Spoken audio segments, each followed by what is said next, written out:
Assalamualaikum warahmatullahi wabarakatuh. Rahmanirrahim. Alhamdulillahirabbil alamin. Wassalatu wassalamu ala nabi wa ala alihi wa sahbihi ajma'in. Yang saya hormati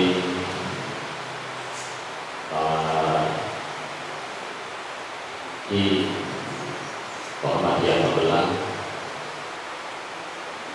MI Muhammadiyah 10 Jogja, sudah ingin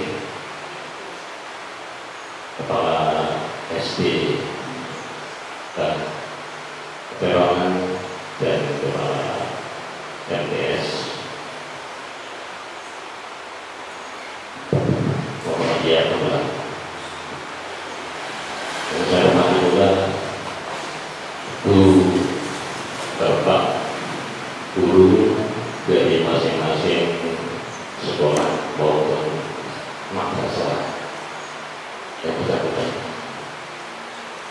Dan nanti akan kerja kami Pak Son Azam selaku ketua dan Pak Arif Sekretaris serta Pak Hadi dan Jatifa. Alhamdulillah Allah Subhanahu wa Ta'ala masih memberikan kita kenikmatan bisa hadir di majelis ini dalam kondisi yang sehat dan segar-segar. Itu karena selalu kita ingatkan Rasul kita dari Allah. Salam dan salam kita lakukan dengan kita turunkan kepada junjungan kita Nabi Muhammad Sallallahu Alaihi Wasallam, para sahabat-sahabatnya, memberikan kita suri tauladan sehingga bisa menghadapi jalan terjadi kehidupan yang fana. Itu informasi sebanyak yang ingin saya sampaikan. Saya tidak usah kenal yang saya tahu ya. Tentang langkah-langkah yang perlu dilakukan oleh dua lembaga yang bernama sekolah atau madrasah dalam rangka untuk meningkatkan animo masyarakat, terutama pada saat PPDB.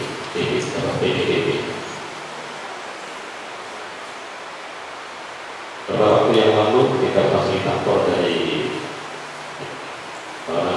PP Muhammadiyah menyampaikan tentang 10 langkah misalnya kristalisasi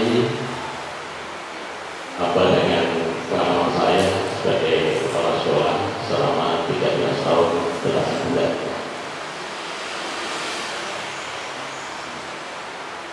Yang pertama, langkah tersebut meningkatkan kualitas pendidikan. Itu sebuah hal yang harus gitu ya. Meningkatkan kualitas pendidikan. Apa yang perlu ditingkatkan?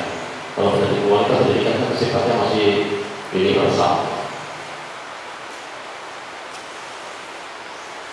Ditingkatkan yaitu kualitas kurikulum dan materi pembelajarannya. Mari kita simak nanti setelah pulang dari sini kita lihat, kita baca kembali dari kurikulum yang telah panjang buat itu sudahkah memiliki nilai kualitasnya. Itu diantarkan termasuk materi pembelajaran. Kalau biasa perlu ada perubahan undang apa itu pemateri dari pengawas ya. Dinas pendidikan maupun Kemenag.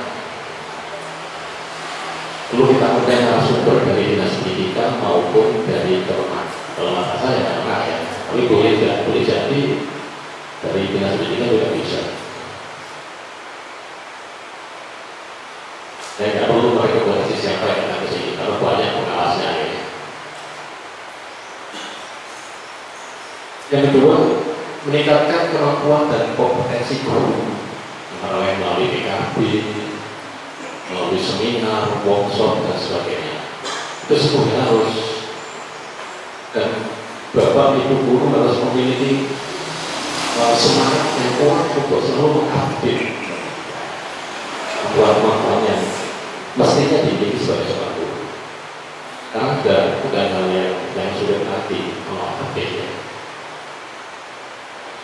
kosong dibuka aja proposal di dunia maya. Apa yang dengan mau butuh kan di sana sudah tinggal klik. Kalau komitmen kita untuk berubah diri itu penting. Bagaimana tadi disampaikan Pak Arif tadi, komitmen sangat penting, semangat untuk berubah terus menjadi lebih baik. Lalu kita ketahui bersama bahwa di saat-saat sekarang ini sudah mulai ada pergeseran minat dari para orang tua yang mau menyekolahkan putra putrinya. Zaman dulu, ketika saya masih usia sekolah, pokoknya itu negeri, itu ya, karena enggak tahu. Sekarang enggak. Sekarang orang tua muda, yang terutama yang ekonominya cukup mampu, yang terutama mini sekolah yang tentu saja memiliki nilai tambah. Nah ini celah yang mestinya harus kita tangkap sebagai lembaga swasta mengalami ini celah. Karena kita lihat ya, kalau kita lihat seperti Al-Hikmah atau di Surabaya, Muhammadiyah di daerah Puncak, ya, kebetulan menantu saya dulu juga lulusan sana. Saya kemudian cucu saya di Saimnya tadi, di Saim itu di Jalan Suhan, dekat Stiko, itu juga berafiliasi ke Muhammadiyah. Tidak ada satupun yang negeri, karena mereka dari awal saya beli permasalahan. Kami sekolah untuk anak generasi berikutnya memiliki nilai tambah dari usia kuat, dan itu itu sangat banyak ya, dibutuhkan oleh para orang tua muda, terutama yang berwujud terutama. Tapi bukan kalian tidak mungkin yang biasa-biasa merasa bahwa anak merupakan aset untuk generasi berikutnya. Yang dibeli adalah sekolah-sekolah dengan nilai tambah. Karena itu perlu kita garis bawahi. Nilai tambahnya opposite MI Muhammadiyah 10 itu itu yang harus kita cari. Apa nilai tambahnya? Kita garis tambahnya apa? SD, apa pedagang dan seterusnya. Dengan sendiri dan yang harus berimprovisasi, berinovasi dan melakukan formula yang tepat untuk menaikkan derajat kualitas dari sekolah atau madrasah yang banyak itu.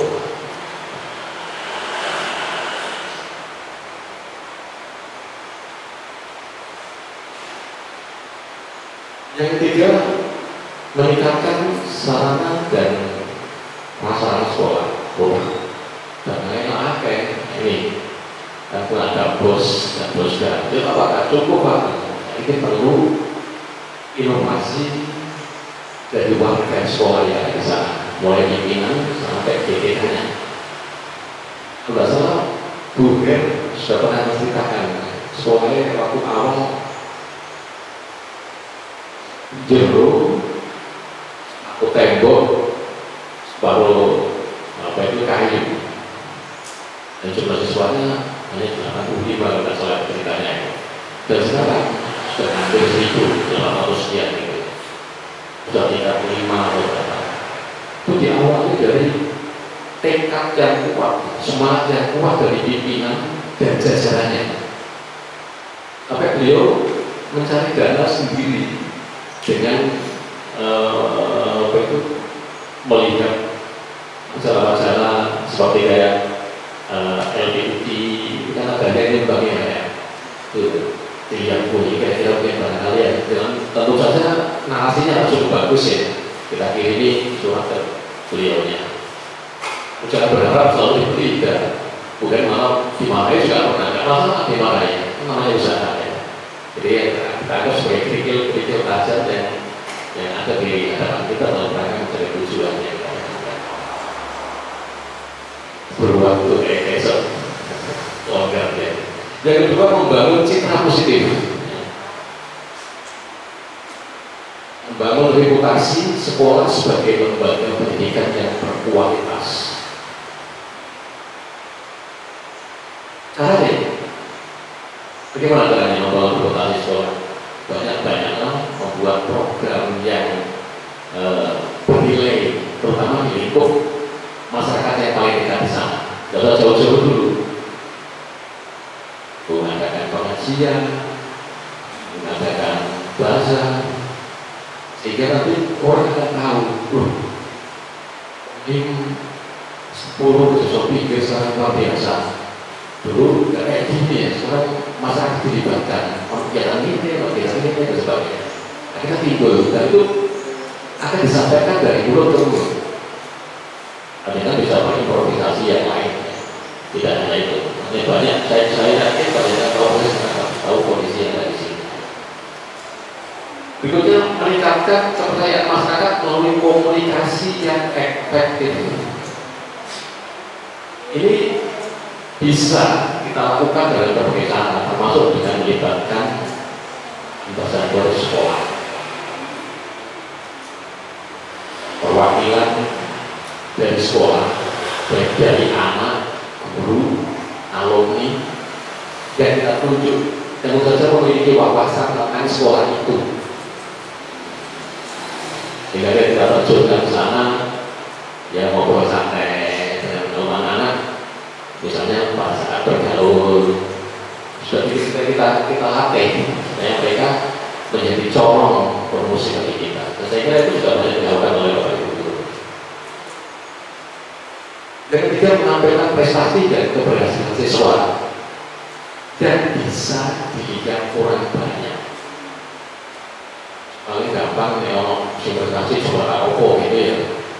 Paling tidak di depan ini ditempelkan wajahnya di poster gitu ya. Bisa dikatakan guru ini yang membina atau kelas sekolah atau mungkin piala atau berbagai karya-karya yang lain yang bisa dilihat orang banyak. Saya pernah lihat di suatu sekolah, pialanya nggak di dalam gitu, kalau di dalam yang ada kita gitu, ditaruh di luar nih, ada tempat khusus. Risiko memang, tapi ya kan bagaimana caranya supaya nggak dijarah atau diambil oleh orang lain. Saya kira makanya punya cara begini, kayak kocok atau bagaimana, kayak lampu. Kan beberapa sekolah di sekolah saya dulu itu ada tempat, ada sampingnya, ada tempat duduknya, ada buku-bukunya. Bisa saja buku diambil orang, tapi enggak.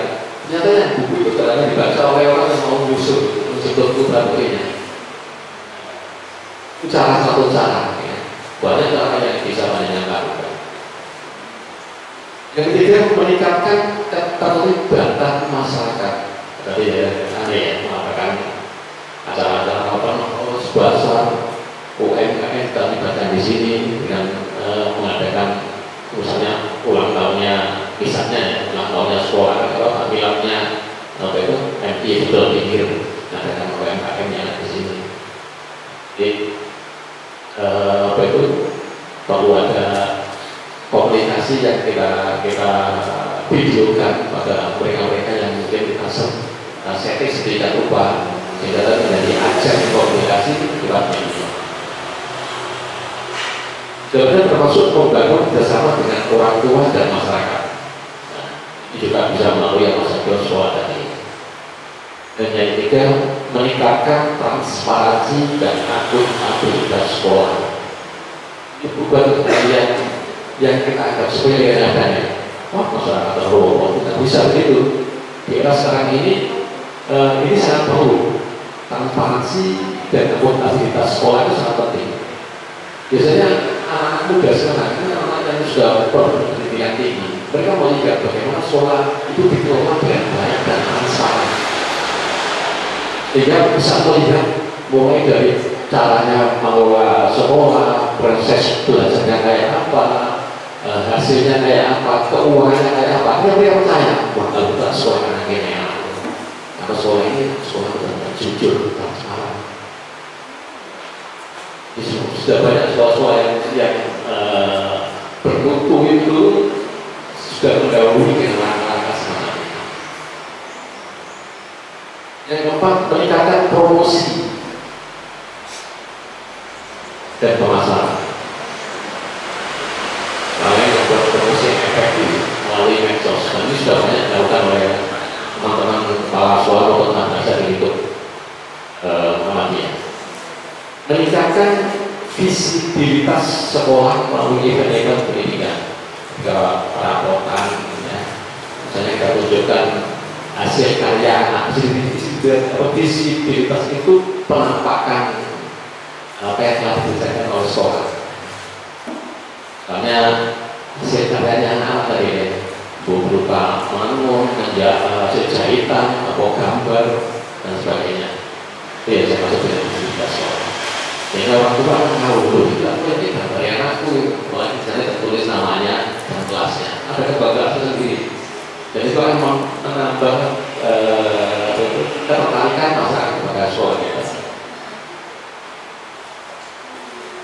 Yang kelima, meningkatkan kualitas pelayanan, baik administrasi maupun akademik. Kadang-kadang kita agak cuek ketika ada orang-orang datang ke sekolah, bawa map gitu. Kamu bu, kita bisa ini nggak enak. Yang kita harus sangat sopan pada mereka. Bu, apa yang bisa kita bantu? Saya bantu. Oh, kita bisa. Sehingga orang aja yang pasti nggak sepele kan ya, kan sepele banget. Tapi kalau kita memberikan pelayanan yang maksimal kepada mereka, pada masyarakat, ya jadi catatan sendiri, membuat mereka jadi berkesan. Guru ini ya, dan yang ngajar lama nanti pada orang itu baru tersenyum, nggak perlu lupa ya. So, ini harus mungkin apa ya, malas aja di mana lagi ini mana. Tapi kalau ada pelayanan yang baik, pada saat pertama kali dicoba, bu, apa yang bisa saya bantu bu? Oh, lihat di sini, anak saya nggak bisa datang sini. Yang lain, sebanyak tokoh-tokoh yang lain. Meningkatkan kecepatan dan ketepatan dalam menangani masalah siswa. Ini seringkali ada pembiaran ketika ada permasalahan antar siswa. Dulu kadang-kadang sekarang udah cuek, mau kayak hilang-hilang ini, tidak bisa begitu. Apalagi di sekolah atau madrasah itu tidak ada perbedaan, sehingga banyak yang akhirnya menjadi masalah yang cukup rumit. Karena itu perlu ada kecepatan dan ketepatan dalam menangani persoalan-persoalan setiap siswa. Harus sigap Bapak Ibu guru, terutama yang tiket kalau saya tiket ya. Kalau ada perbedanya, tidak akan bisa lebih cepat. Karena berbeda itu memang difungsikan untuk menangani persoalan-persoalan tentang itu. Meski kadang-kadang dianggap oleh masyarakat sebagai polisi setiap sekolah yang salah sendiri. Karena kadang-kadang guru BK diambil dari guru yang non bimbingan konseling atau bimbingan keilmuan, sehingga tidak paham bagaimana seharusnya mengenai suatu permasalahan. Berikutnya, meningkatkan kepuasan siswa. Kalau semua sudah langkah yang baik, pelayanan yang maksimal sudah diberikan, siswa merasa puas, masyarakat juga puas, orang tua juga puas. Nah, mungkin ini perlu ada semacam angket yang perlu disampaikan kepada orang tua atau anak tentang tingkat kepuasan mereka terhadap sekolah kita. Ini tujuannya untuk introspeksi, langkah berikutnya apa kalau anak merasa tidak puas kita. Jadi itu dandanya. Karena kita pasang juga melakukan sesuatu yang baik, ternyata belum di mata orang lain, di mata siswa maupun di mata orang tua. Nah, itu perlu ada langkah awal yang dilalui dengan membuat angket semacam itu. Dan yang terakhir, membangun jejaring jaringan alumni. Ini tidak kalah pentingnya. Kalau jaringan alumni yang kuat, jadi setiap alumni yang ada itu harus kita catat. Naik nanti sekolahnya kemana, sampai kalau bisa sampai lulus juga jadi menjadi orang, sehingga suatu saat bisa kita ajak untuk ikut berkontribusi terhadap lembaga kita. Dan mereka akan datang ke sini mencontohkan, aku loh dia sekolah ini, aku sudah di ini karena bla bla bla bla bla. Akan lebih mengenal perkenalan daripada kita yang ngobrol kepada orang tua. Kedua, meningkatkan keterlibatan alumni dalam kegiatan sekolah. Nah, suatu saat mungkin ada semacam PRD gitu ya. di SMP dulu waktu saya ngomong saya ada kata itu, saya undang tokoh profesional di dalam bidangnya untuk menyampaikan berbagai persoalan-persoalan atau tentang keberhasilan mereka kepada anak-anak, sehingga anak itu daya tarik, termasuk juga kita mengundang orang tua dari siswa. Dan yang terakhir,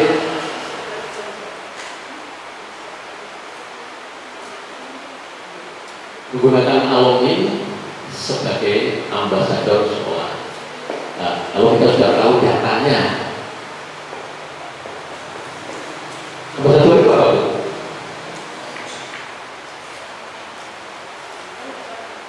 Individu yang mewakili sekolah atau madrasah dan mempromosikan citra positif dari lembaga tersebut, yang namanya ambasador.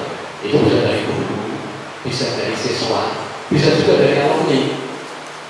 Kalau alumni sudah berhasil, mereka akan menyampaikan